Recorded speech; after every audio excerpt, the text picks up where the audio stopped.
Tim Legler here. Fun night as we get a chance to take inventory around the league of a bunch of different teams. And I'm always interested in your initial impressions. And I keep talking about Philly being big. We got questions about who's getting them buckets late, say playoff time by the spring. You run an isolation play, like who's it going to be for? But their size is a real thing, and how is it going to be a problem for people? It's legitimate, and we talked about it so much, and you don't know how it's going to manifest itself look like? until you see it on the court. Right. And you talked about, Kemba Walker particularly going up against Philadelphia, and they've got guys like Ben Simmons, the guard, and they got Josh Richardson. They've got another guy named Matisse Thybulle, who you are going to be hearing of because he's going to be a factor for this team. And he got his turn on Kemba. And here's what that length does. Now, this guy is 6'5", and he's a defensive specialist right now. He's got a 7'1" wingspan. So they put him on a guy like Kemba Walker.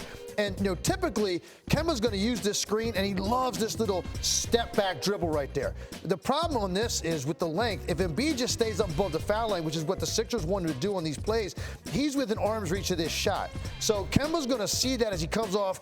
He's looking right at the big man Embiid and knows that he's too close. The other factor right now is Thybulle closing on the shooting side. So watch what happens as Kemba jumps to shoot this. The recovery makes him give it up, get it back, and then this. Kemba's used to getting these little floaters off, right? He shoots these in Charlotte all the time, but again, look at the recovery by Thybulle, who comes from over the top, gets a deflection, knocks this thing into the crowd, and you still had Embiid underneath the rim.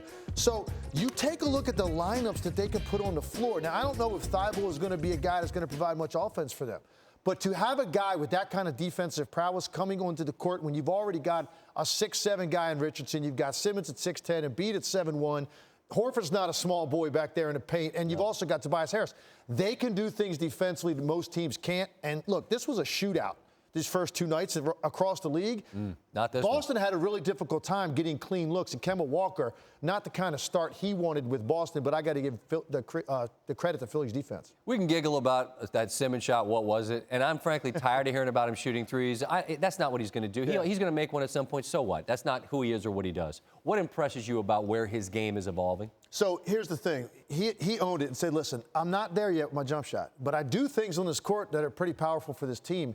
For me, the way he played tonight, taking 16 shots. If I'm Brett Brown and get the stat sheet, that's the first thing I'm looking at. 16 field goal attempts, all of them in the paint, that's fine. The fact that he got downhill 16 times and was that aggressive looking to be a finisher, one of my big problems with Ben Simmons in the past has been he premeditates making plays for other people.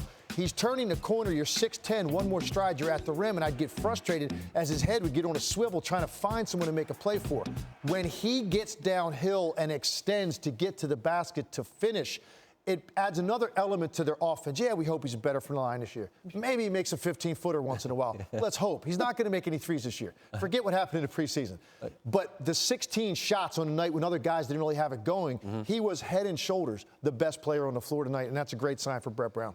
Last year, I felt like people knew Pascal Siakam was improving, but you came out and you were like, look, this dude could be a star, and he just got paid like one. So I feel like you're ahead of the curve. I'm not asking you who's the next Pascal Siakam, but I'm asking you a name of a player to keep an eye on. Doesn't have to be a rookie. Could be a guy who's been in the league. Whatever it is, somebody you think could take a step forward to the point that everybody out there recognizes that this is a different type of player. Yeah, look, to get a guy to go from a role player to an all-star in the second half of that same season, I don't know if we're going to see that, but the guy I look at, and I saw him tonight, and he really looked active and played well, Bam Adebayo. It's opened up in the middle for him now. Hassan Whiteside is gone. It's going to be his team. He's going to be the starting center. His activity level is off the chart. So you're going to see a guy that played about 18, 20 minutes a game last year and averaged 7 points a game. He's going to be a double-double machine this year. He's a guy, because of his relentless energy, he's going to get 10 rebounds in his sleep. So on the nights he also gets some lobs, he gets some putbacks, he gets some pick and dives.